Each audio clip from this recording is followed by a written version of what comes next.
오늘 말씀의 제목은요, 회복 27번째 시간, 나의 입이 거룩할 때 회복됩니다. 네 번째 시간입니다. 오늘 말씀의 제목은 회복 27번째 시간, 나의 입이 거룩할 때 회복됩니다. 네 번째 시간을 가지고 우리 함께 말씀을 나누고자 합니다. 우리 저번 주가 이제 12월 첫째 주였어요. 그렇죠? 그리고 오늘이 12월 둘째 주입니다. 그리고 이제 얼마 안 했으면 올해 한 해도 이제 얼마 남지 않은 그러한 기간이 다가오고 있죠. 우리 성도님들 얼마 남지 않은 이 시간 동안 정말 최선을 다해서 내가 어떻게 살아가야 하는지를 먼저 알고 무엇보다 말씀을 통하여 또 하나님 앞에 더욱더 나아갈 수 있는 우리 모든 성도님들 되시기를 축복합니다. 날씨도 많이 추워졌어요. 그렇죠? 날씨도 많이 추워졌고 오늘은 이상하게 더 추워진 것 같아요. 그렇죠? 날씨가 추워지는 것만큼 우리 성도님들 항상 얘기하지만 건강 조심하시고 무엇보다 따뜻한 물도 많이 마셔서 이번 겨울 춥다고 하죠. 하지만 이 추운 겨울을 우리가 성령의 뜨거운 불로 잘 녹여서 이번 겨울도 이겨낼 수 있는 우리 미라리의 성도님들 되시기를 축복합니다. 우리 말씀 들어가기 전에요, 우리 팀 켈러 목사님께서 이렇게 말씀하셨어요.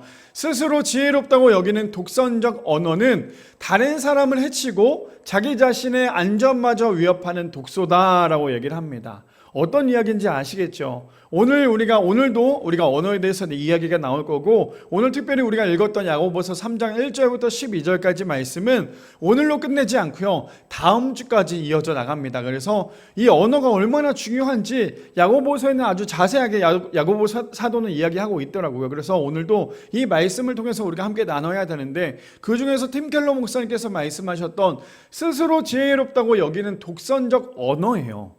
독선적 언어는 어떻게 됩니까? 다른 사람을 해치기도 하고요, 자기 자신의 안전마저도 위협하는 독소라고 이야기를 합니다. 그만큼 언어가 참 중요하다고 이야기를 합니다. 바라기는 우리 모든 성도님들, 우리의 언어를 통하여서 사람들을 해치는 것이 아니라 우리의 언어를 통하여서 사람들을 살리고 사람들을 세울 수 있는 우리 모든 성도님들 되시기를 축복합니다. 그래서 오늘 말씀의 제목 회복 27번째 시간, 나의 입이 거룩할 때 회복됩니다. 네 번째 시간을 가지고 우리 함께 세 가지로 나누기를 원하는데요. 첫째입니다. 말에는 반드시 책임이 따른다라는 거예요. 첫 번째, 말에는 반드시 책임이 따릅니다. 우리 본문을 볼까요? 야고보서 3장 1절부터 2절 말씀에 보니까 이렇게 시작을 합니다. 내 형제들아, 너희는 선생된 우리가 더 큰 심판을 받을 줄 알고 선생이 많이 되지 말라라고 시작을 합니다. 저기서 나오는 선생이라는 단어를 보면요, 선생님이 하는 게 무엇일까요? 선생님은 듣는 걸 많이 할까요? 아니면 이야기하는 걸 많이 할까요? 선생님은 대부분 다 가르치기 위해서 이야기하는 걸 많이 한다라는 거예요. 근데 저기서 말하는 거 보니까요, 선생된 우리가 더 큰 심판을 받을 줄 알고 하면서 뭐라고 얘기합니까? 선생이 많이 되지 말라라고 얘기를 해요. 그 말은 무슨 말이냐? 사람이 가장 큰 실수할 때가 언제인 줄 아세요? 사람이 가장 큰 실수할 때가 바로 이 언어예요. 이 말로부터 많은 사람들이 실수를 한다라는 거예요. 그래서 말만 없어도 참 훌륭한 사람이 될 수 있음에도 불구하고 말을 많이 하는 사람의 공통점이 뭔지 아세요? 말을 많이 하는 사람일수록 실수를 더 많이 한다라는 거예요. 근데 저기서 나오는 저 선생이 되지 말라고 하는 건 무엇입니까? 선생의 언어는 얼마나 중요한지 아시죠? 앞에서 가르치는 사람의 언어가 얼마나 중요하냐면 그 사람 혼자서 그 언어를 통하여 자신 혼자만 무너지는 게 아니라요, 그 사람의 언어를 통하여서 듣는 사람들이 잘못된 언어라면 많은 사람들이 무너질 수밖에 없다라는 거예요. 그래서 리더가 참 중요하거든요. 선생님도 리더지만 리더의 언어가 참 중요합니다. 교회에서의 목사님들의 언어도 참 중요하다라는 거예요. 앞에서 선 사람들의 언어가 온전하지 않는다면요, 그 언어를 통하여 사람을 죽이는 언어라면 차라리 말을 하지 않는 게 더 은혜가 된다라는 거죠. 그래서 언어라는 게 이만큼 무섭다라는 거예요. 그래서 언어를 통하여서 차라리 그럴 바에는 선생이 되지 말라라고 얘기를 하는 거예요. 그래서 우리는 과연 말하기를 좋아하는 사람 앞에서 우리가 대화를 하다 보면 어떤 일들이 벌어집니까? 말 많이 하는 사람과 함께 대화를 하다 보면요, 지칠 수밖에 없어요. 제 주변에도 말을 참 많이 하는 사람들이 있거든요. 하물며 요즘에 저희 애들은, 우리 첫째랑 둘째가 요즘에 말이 너무 많아졌어요. 말이 너무 많아지니까 어떠냐면 집에 있으면 그냥 애들 소리 때문에 저랑 저희 아내랑 조금 거짓말 조금 보탤게요, 대화가 안 돼요. 말을 너무 많이 하니까 막 노래도 부르고 소리도 지르고, 그러다 보니까 저희가 조금씩 참다가 하다 보면 딱 한마디에 조용히 해, 알겠어 라고 얘기하면 또 떠들어요. 이 사람의 언어라는 게 물론 좋은 언어들, 참 이 사람들이 행복하게 하는 언어들이 있는 반면에 또 때로는 그 언어를 통해서 사람들의 심리적으로 많이 힘들게 하는 언어들도 있다라는 거예요. 그중에 이 리더, 이 선생님들의 언어는요 얼마나 중요하냐면 그 리더의 그 한 사람의 언어를 통하여서 많은 사람들을 살리기도 하고 죽이기도 한다는 거죠. 우리 교회가 지금 하고 있는 것이 무엇입니까? 2단 교육에 대해서 우리 함께 나누고 있죠. 2단에 대해서 나누고 있는데 그 중에 한 명의 그 교주로 인하여서 많은 사람들이 영적으로 죽을 수밖에 없다라는 거예요. 그러니까 이 언어가 얼마나 중요한지 우리가 함께 계속 언어 시리즈에 대해서 함께 나누고 있지만 이 언어가 얼마나 중요한지에 대해서 우리가 말씀을 통해서 좀 잘 기억하시고 그 말씀을 통해서 우리가 좀 행하는 귀한 시간이 되었으면 좋겠습니다. 그래서 두 번째 보니까요, 2절에 보니까 이렇게 얘기하죠. 우리가 다 실수가 많으니 만일 말에 실수가 없는 자라면 곧 온전한 사람이라 능히 온몸도 굴레 씌우리라 라고 얘기를 합니다. 사람들이 이만큼 실수가 많아요. 그래서 하물며 아까 좀 전에도 말씀드렸다시피 말이 많은 사람은 반드시 실수하게 되어 있어요. 그러니까 이 실수로 인하여서 뭐라고 얘기합니까? 이 야고보 사도는 말을 많이 안 하는 사람들, 특별히 말에 대해 실수가 없는 사람은 뭐래요? 온전한 사람이 될 수 있다는 거예요. 근데 사람들 중에 온전한 사람이 될 수 있는 사람이 있을까요? 그래서 주변에 한번 생각을 해보세요. 주변에서 가장 영향력이 있고 가장 존경을 받고 있고 가장 좋은 사람이 누굴까라고 한번 생각을 한번 해보시면 어떤 사람인 줄 아세요? 말 많이 하는 사람이 아니에요. 이야기를 들어주는 사람이에요. 성경에서도 그래서 뭐라고 얘기하냐면 이제 두 번째도 나오겠지만 믿음은 들음에서 나온다라고 얘기를 합니다. 그래서 우리가 말을 많이 하기보다 말을 들을 줄 알아야 된다라는 거예요. 첫 번째 주제가 무엇이었습니까? 말에는 반드시 책임이 따른다라는 거예요. 그래서 말은 한번 뱉고 난 다음에 그 말을요 취소할 수가 없어요. 마치 물을 쏟고 난 다음에 물을 주워 담을 수 없잖아요, 그렇죠? 그와 마찬가지로 말도 마찬가지거든요. 내가 잘못 내뱉은 그 말로 인하여서 혹은 감정적으로 내뱉은 그 말로 인하여서 상대방의 상처는요 치유되지 않는다라는 거예요. 그만큼 이 말이 얼마나 중요한지를 성경에서도 이야기하고 있다는 거죠. 그러니 뭐라고 얘기해요? 말에 실수가 없는 자라면 곧 온전한 사람이라 라고 얘기를 합니다. 근데 온전한 사람이 과연 있을까요? 온전한 사람은 없어요. 왜요? 우리 모두 다 말하기를 좋아하지 말을 듣기를 좋아하지 않아요. 말을 듣는 사람은요 거의 대부분 너무 피곤해요. 말하는 사람의 이야기를 듣다 보면. 그렇지만 정말 성숙한 사람은 내가 해야 할 말은 하지만 중요한 건 내가 더 많은 이야기를 들을 줄 아는 사람이 진짜 성숙한 사람이라는 거예요. 그래서 뭐라고 얘기합니까? 능히 온몸도 굴레 씌우리라 라고 얘기합니다. 어떻게 해서든 말에 대해서 절제를 하려고, 말을 위해서 절제를 시키려고 사람의 몸을 굴레를 씌운다라고 얘기를 하고 있다는 거예요. 그뿐 아니죠. 우리가 알고 있는 야고보서 2장 26절에 보면 그래서 야고보 사도는 야고보서를 쓸 때 이런 마음으로 썼습니다. 뭐라고요? 영혼 없는 몸이 죽은 것 같이 행함이 없는 믿음은 죽은 것이다 라고 얘기를 합니다. 이 말은 무슨 말입니까? 야고보 사도가 야고보서 사람들에게 이야기하고자 했던 말은 무엇이었냐면요, 믿음과 행위에 대해서 동일하게 얘기를 하고 있지만 야고보 사도가 이야기하고자 하는 건 뭐냐면 믿는 사람이라면 반드시 행함도 따라야 된다는 거예요. 하나님을 진짜 믿는 사람은 반드시 행함도 따라야 함을 이 야고보 사도는 이야기하고 있다는 거예요. 근데 하나님을 믿지 않는데 행함이 어떻게 따라오겠어요? 행함으로 구원을 받을 수 없죠. 우리 저번 주에도 이단 교육을 배우면서 거의 대부분 이단들이 행하고 있는 것이 무엇입니까? 믿음이 아니었어요. 다 행함으로 구원을 받고 있다는 거죠. 근데 성경에서 뭐라고 얘기합니까? 믿음이 있다면 반드시 행함도 있어야 된다고 얘기하고 있다는 거예요. 그래서 우리가 믿는 사람이 제일 중요한 거, 왜 하필 마지막 2024년도 이 회복이라는 시리즈 안에 왜 이 말에 대해서 언어에 대해서 이야기를 할까라고 고민을 해본다면, 저도 기도하면서 말씀을 준비하면서 과연 하나님 마지막 12월 달에 어떻게 마무리하면 좋겠습니까? 라고 기도하면서 준비했던 구절이 바로 이 언어라는 거예요. 하나님을 믿는다고 이야기를 하면서 하나님을 믿는 사람들이 가장 큰 실수가 무엇이냐면 바로 이 언어예요. 자신의 언어 때문에 하나님을 믿을 수 있을 뻔했던 사람들도 하나님을 떠나요. 자신의 그 잘못된 언어로 인하여서 믿을 수 있었던 그 사람들도 떠날 수밖에 없다라는 거예요. 그래서 하나님을 믿는 사람들의 언어가 얼마나 중요한지를 우리가 말씀을 통해서 알 수 있다는 거죠. 그래서 말만 없어도 우리는 훌륭한 사람이 될 수 있습니다. 그뿐 아니죠. 마태복음 15장 18절 말씀해 보니까 이렇게 얘기합니다. 입에서 나오는 것은 마음에서 나오나니 이것이야말로 사람을 더럽게 하느니라. 그래서 사람들이 일주일 동안에 어떤 생각을 가지고 살았냐에 따라서 자신의 입 밖에 나온다라는 거예요. 자신이 한 주 동안에 말씀을 정말 많이 읽었어요. 정말 하나님의 말씀을 줄줄줄 보면서 정말 그대로 묵상을 했어요. 그러면 그런 사람들을 만날 때마다 하나님의 말씀이 입 밖으로 나와요.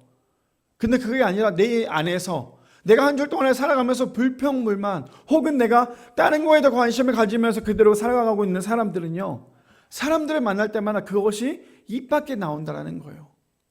일주일 내내 드라마만 본 사람들은 주일날 사람들을 만났을 때 하나님의 말씀이 나오지 않아요. 드라마 이야기만 나온다는 거죠. 얼마나 안타깝습니까? 그래서 성경은 똑똑히 얘기하고 있잖아요. 뭐라고요? 입에서 나오는 것은 마음에서 나온대요. 그냥 입에서 나오는 것이 아니라 여기 마음 안에서 생각하는 그 모든 것들이 이 입 밖으로 나온다고 얘기합니다. 근데 그것이 사람을 더럽게 한다고 얘기를 합니다. 그래서 우리 성도님들 입 밖에 어떤 말이 나오시기를 바라십니까? 거짓말을 잘하는 사람의 특징이 뭔지 아세요? 거짓말을 잘하는 사람의 특징은요, 계속 거짓말에 꼬리를 물다 보면 나중에 그 거짓말이 진짜였던지 거짓말인지를 구분하지 못한 경우가 참 많아요. 거짓말을 거짓말로 덮는 사람은요, 결국에 그 거짓말로 인하여서 사람을 잃을 수밖에 없어요. 제 주변에도 보면 참 자신이 뭔가 좀 대단한 사람처럼 막 여기는 사람들이 참 많아요. 근데 그런 사람들은 실제로 보면요, 그렇게 대단하지도 않아요, 사실. 근데 자신을 자꾸만 거짓에 포장을 하다 보니까 굳이 그렇게 이야기하지 않아도요, 모든 사람들이 그 사람을 존경해 줄 수 있다는 거예요. 근데 존경받으려고 거짓말을 하다 보니까 결국에 자신이 거짓말쟁이가 될 수밖에 없다는 거죠. 그래서 우리의 입은요, 거짓말이 나오려고 하면 차라리 말을 하지 않는 게 나아요. 내가 뭔가 사람들로부터 주의를 끌려고, 사람들로부터 인기를 끌려고 내 입에서 좀 과대 포장해서 혹은 거짓말을 한다면 차라리 말을 하지 않는 것이 그 사람에게는 더욱더 존경받는 사람이 될 수 있다는 거예요. 그런데 우리는 그게 쉽지 않거든요. 왜요? 우리의 마음은 내가 더 관심을 받고 싶어하고 내가 더 인기를 끌고 싶어하는 것이 우리의 마음이기 때문이에요. 그래서 요즘에 이 뉴스나 이런 유튜브나 이런 걸 보면요, 가짜 뉴스가 너무 많아요. 왜 가짜 뉴스가 많습니까? 가짜 뉴스를 통해서 사람들의 시선을 끌려고 하는 것이 이 많은 사람들의 심리적인 마음이라는 거예요. 그래서 성경도 얘기하고 있잖아요. 입에서 나오는 것은 마음에서 나오나니 이것이야말로 사람을 더럽게 하느니라 라고 얘기합니다. 그뿐 아니죠. 누가복음 6장 43절에서 45절에 보면 이렇게 얘기합니다. 못된 열매 맺는 좋은 나무가 없고 또 좋은 열매 맺는 못된 나무가 없느니라. 나무는 각각 그 열매로 아나니 가시나무에서 무화과를 또 찔레에서 포도를 따지 못하느니라. 45절이요. 선한 사람은 마음에 쌓은 선에서 선을 내고 악한 자는 그 쌓은 악에서 악을 내나니 이는 마음에 가득한 것으로 입으로 말함이니라 라고 얘기한다라는 거예요. 좋은 나무는 좋은 열매를 맺을 수 있죠.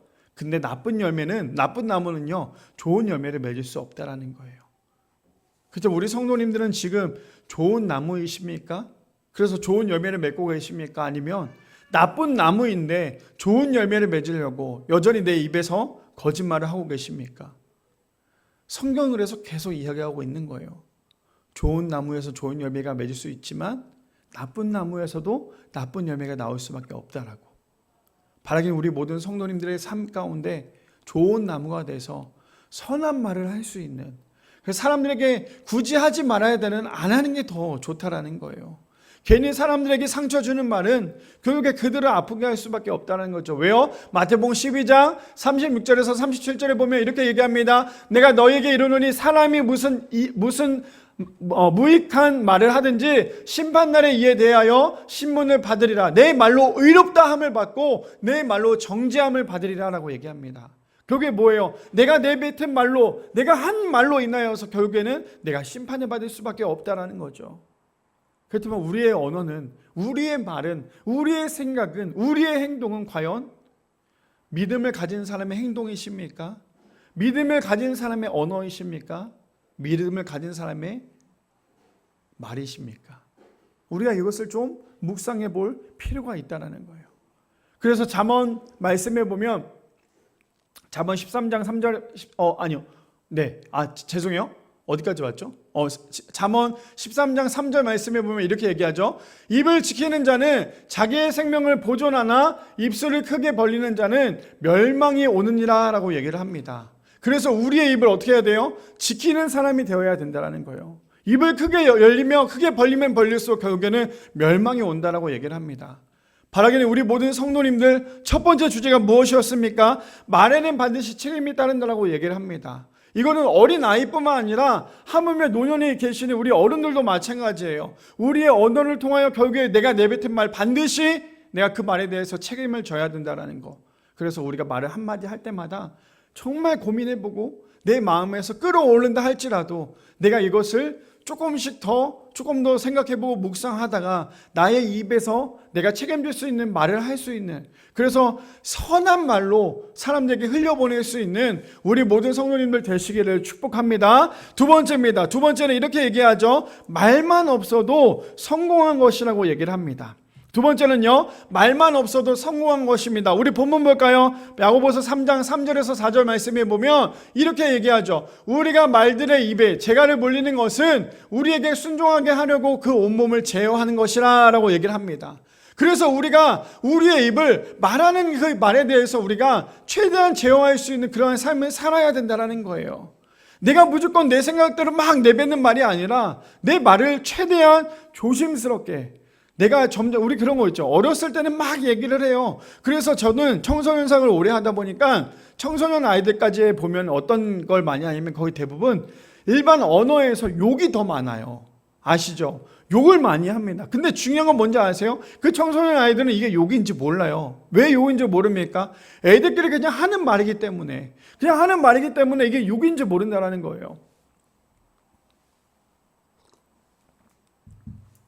그래서 사람들이 어렸을 때 내뱉었던 말들도 있겠지만 우리가 나이가 들면 들수록 더 중요한 건 뭐냐? 우리의 말을 최대한으로 제어할 줄 아는 사람이 되어야 한다는 거예요. 그래서 4절에 보니까 이렇게 얘기합니다. 또 배를 보라. 그렇게 크고 광풍에 밀려가는 것들을 지극히 작은 키로서 사공의 뜻대로 운행하나니 라고 얘기합니다. 우리 성도님도 아시죠? 엄청나게 큰 배가 있습니다. 이 큰 배가요, 엄청 큰 걸 가지고 그 배를 움직이지 않아요.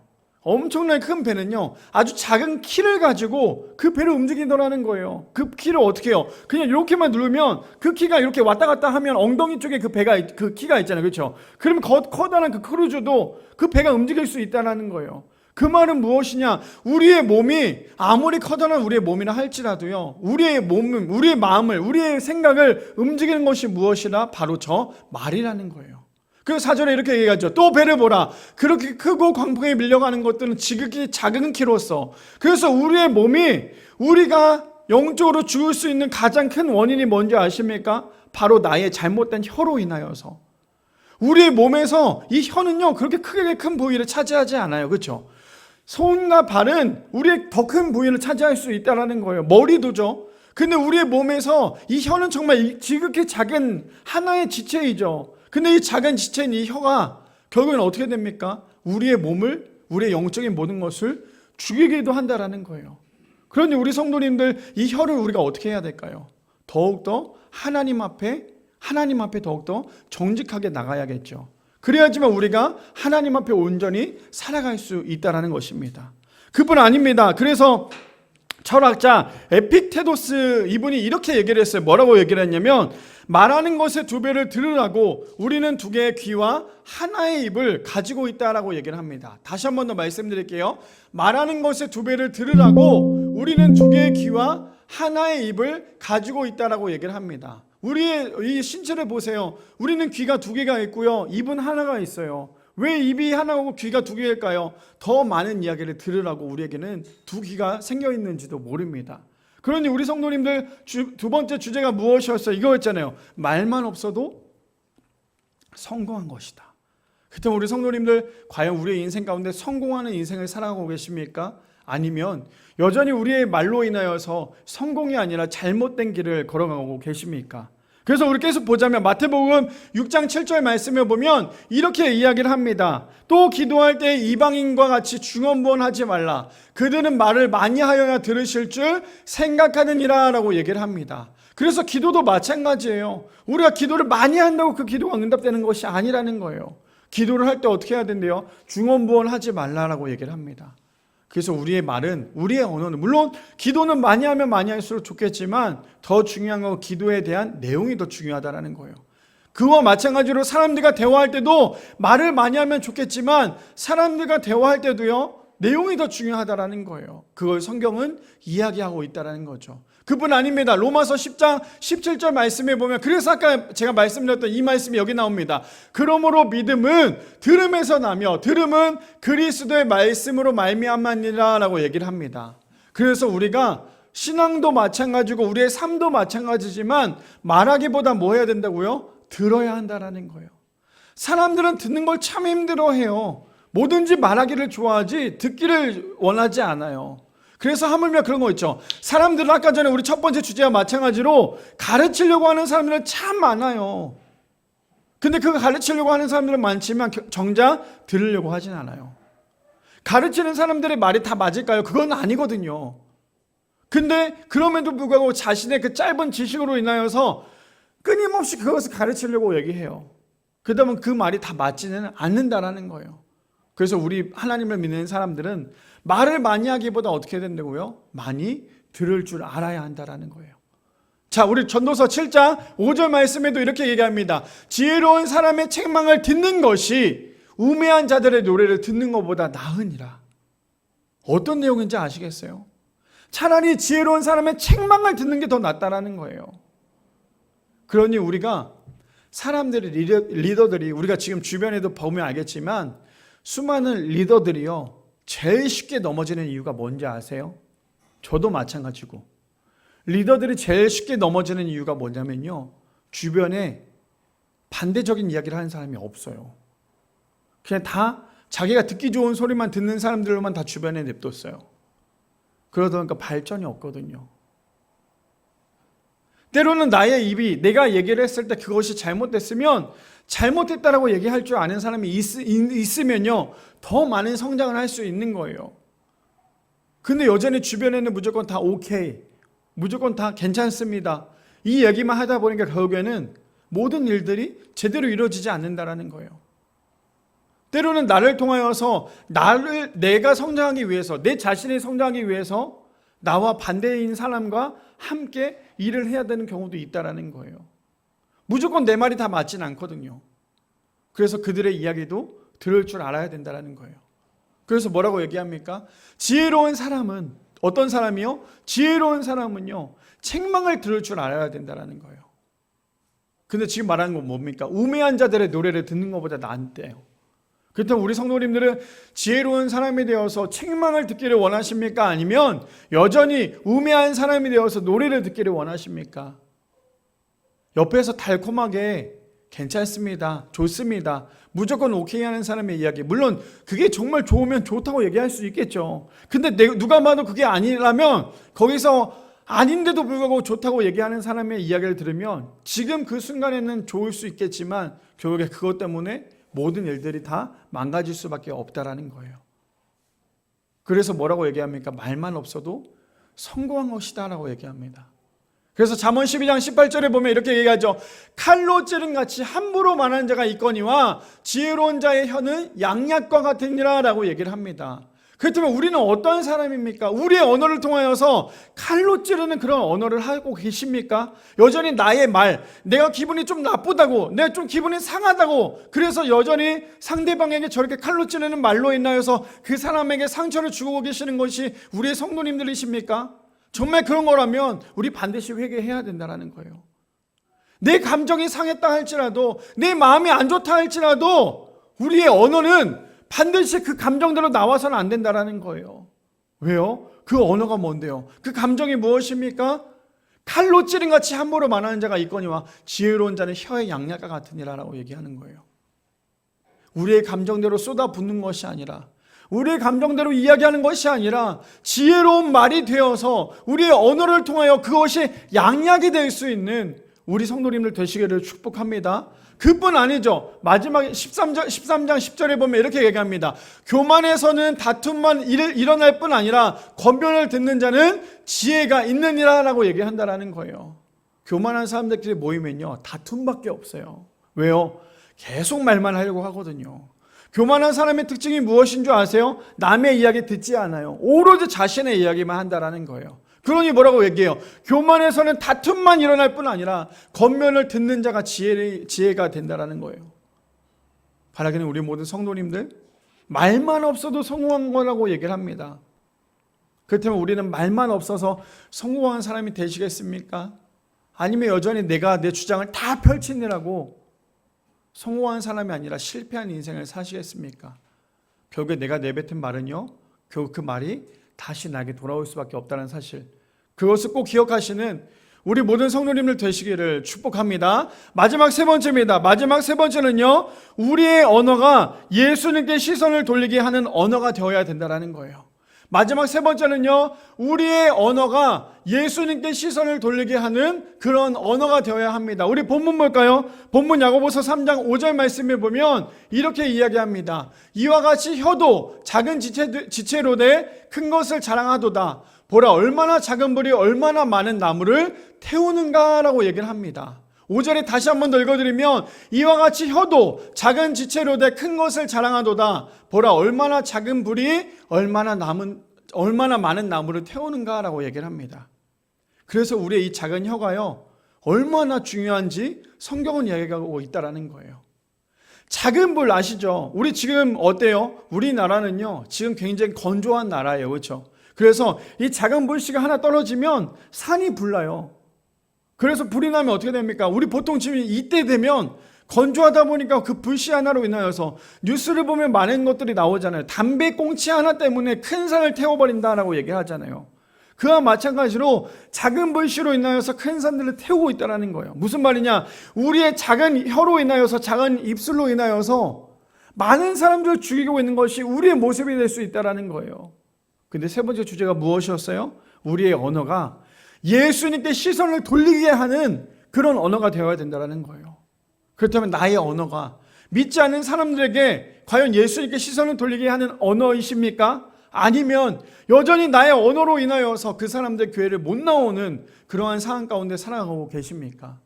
자, 1장 19절 말씀에, 야고보서 1장 19절 말씀에 이렇게 얘기합니다. 죄송해요. 존 파이퍼 목사님이 그래서 이렇게 얘기해요. 제가 이 말씀을 준비하다가 마지막으로 이 내용이 너무너무나 귀해가지고 제가 책을 읽다가 가지고 왔는데 어떤 거냐면 이렇게 얘기해요. 제가 읽어드릴게요. 제가 하는 이 아름다운 말들은 그림자입니다. 만물을 창조하시고 붙드시며 우리의 불완전함을 지혜롭게 받아주시는 그리스도가 실체입니다. 그분께로 눈을 돌리세요. 그분께 가십시오라고 얘기합니다. 무슨 말이에요? 우리가 하는 그 말들은 다 그림자라는 거예요. 그래서 우리의 그 그림자가 어떻게 해야 된다고요? 예수님께 시선을 돌리게끔 해야 된다는 거예요. 어떤 게 실체인데요? 우리의 말이 실체가 아니라 그리스도가 실체라고 얘기한다는 거예요. 그래서 뭐래요? 그분께로 눈을 돌리세요. 그분께 가십시오라고 얘기합니다. 다시 한 번 더 읽어드릴게요. 제가 하는 이 아름다운 말들은 그림자입니다. 만물을 창조하시고 붙드시며 우리의 불완전함을 지혜롭게 받아주시는 그리스도가 실체입니다. 그분께로 눈을 돌리세요. 그분께 가십시오라고 얘기합니다. 그렇다면 우리의 언어는 어떤 언어가 되어야 된다고요? 우리의 언어를 통하여서 예수님께 시선을 돌릴 수 있는 언어가 되어야 된다는 거예요. 야고보서 1장 19절 말씀, 그래서 이렇게 얘기하죠. 내 사랑하는 형제들아, 너희가 알지니 사람마다 듣기는 속히 하고 말하기는 더디하며 성내기도 더디하라 라고 얘기합니다. 저는 저게 오늘 말씀에 전체적으로 정리하는 이야기지 않을까요? 뭐라고 얘기해요?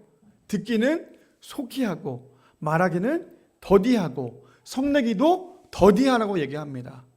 그때 우리 성도님들은 지금 어떠한 상황이십니까? 듣기는 더디하고 말하기는 속히 하고 성내는 건 더 속히 하고, 이것이 우리의 모습 아닐까요? 제가 저 야고보서 1장 19절 말씀을 묵상하면서 저기에 나오는 저 말에 반대가 저더라고요. 듣지를 않아요. 저희 아내가 항상 하는 말이 있어요. 제발 내 얘기를 좀 들으라고. 왜 내 얘기를 잘 안 듣냐고. 저는 그만큼 교만한 사람이에요. 그래서 우리가 해야 될 건 뭐래요? 야고보서에서 듣기는 속히 하고 말하기는 더디하고 성내기는 더디하라라고 얘기합니다. 근데 우리 성도님들 정말 저렇게 살려면 정말 열심히 노력하셔야 돼요. 기도하셔야 돼요. 특히나 부부끼리는 더더욱 그래야 되고요. 제일 중요한 건 뭔지 아세요? 정말 가까운 사람일수록 더더욱 듣기는 속히 하고 말하기는 더디하고 분내는 것도 더디해야 된다는 거예요. 어떤 사람이요? 제일 가까운 사람일수록. 근데 우리는 어때요? 제일 가까운 사람일수록 듣기는 어떻게 해요? 듣기는 어떻게 합니까? 더 가까운 사람일수록 듣기는 더 더디잖아요. 더 가까운 사람일수록 말하기는 더 속히 하고 있잖아요. 정말 가까운 사람일수록 성내는 거는 정말 속히 하고 있잖아요. 근데 성경은 그렇게 하지 말라고 얘기하고 있다는 거예요. 저는 사실 오늘 이 말씀을 준비하면서요, 어떤 생각으로 준비했을 것 같으세요? 사실 저에게 하는 말이에요. 오늘 이야기하는 저 메시지, 모든 메시지들이 다 저한테 하고 있는 말이에요. 저를 세워놓고, 그래서 제가 이번 한 주 동안에 저 말씀 인용 구절들을 정리하면서 제 사진을 띄워놓고 하면 참 이상할 것 같아서 그 사진을 띄우진 않았지만 항상 제 앞에다 저를 올려놓고 저에게 계속 이야기를 하고 있었어요. 야, 황보원, 너 잘 들어. 듣기는 속히 하고 말하기는 더디하고 성내는 것도 더디해. 이것이 저에게 이번 한 주 동안에 묵상했던 이야기였던 것 같아요. 어쩌면 우리가 지금 이 언어에 대해서, 말에 대해서, 우리가 계속 입술에 대해서 이 시리즈를 하고 있는 이 중간에 과연 오늘 이 말씀이 우리에게 가장 적용해야 될 이야기지 않을까요? 그렇다면 우리는 어떻게 살아가시겠습니까? 정말 듣기를 속히 하고 말하기를 더디하고 성내기를 더디하며 살아가시겠습니까? 아니면 그 반대로 살아가시겠습니까? 얼마나 야고보 사도가, 얼마나 거기 있는 사람들이 정말 엉망이었냐면 이런 얘기를 계속해서 강조하고 있다는 거예요. 말에 대해서. 그래서 시편 37편 8편에 보면 이렇게 얘기를 하죠.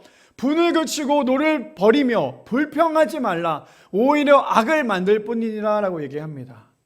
무슨 말이에요? 불평하지 말래요.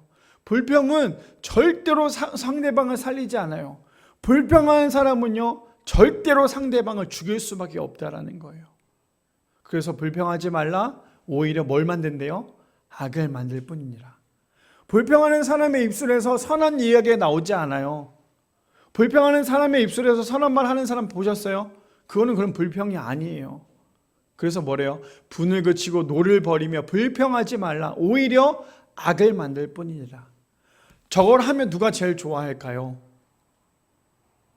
마귀가 제일 좋아해요.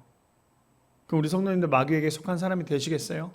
불평하여서 악을 만드는. 자, 잠언 14장 25절 읽고 마칠까요? 자, 이렇게 얘기합니다. 진실한 증인은 사람의 생명을 구원하여도 거짓말을 내뱉는 사람은 속이느니라 라고 얘기를 합니다. 그렇다면 우리 성도님들 진실한 증인이 되기를 원하십니까? 아니면 거짓말을 내뱉는 사람이 되기를 원하십니까?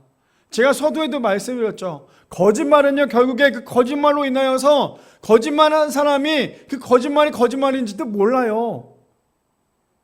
그래서 차라리 한번 혼나는 게 나아요. 저는 저희 아이들 첫째와 둘째를 키우면서 항상 하는 말이 있어요. 너네들 거짓말하지 말라고. 차라리 거짓말할 바에 혼나는 게 나아요. 우리 부모님들이 우리가 자라면서 몰랐을까요? 우리 거짓말을.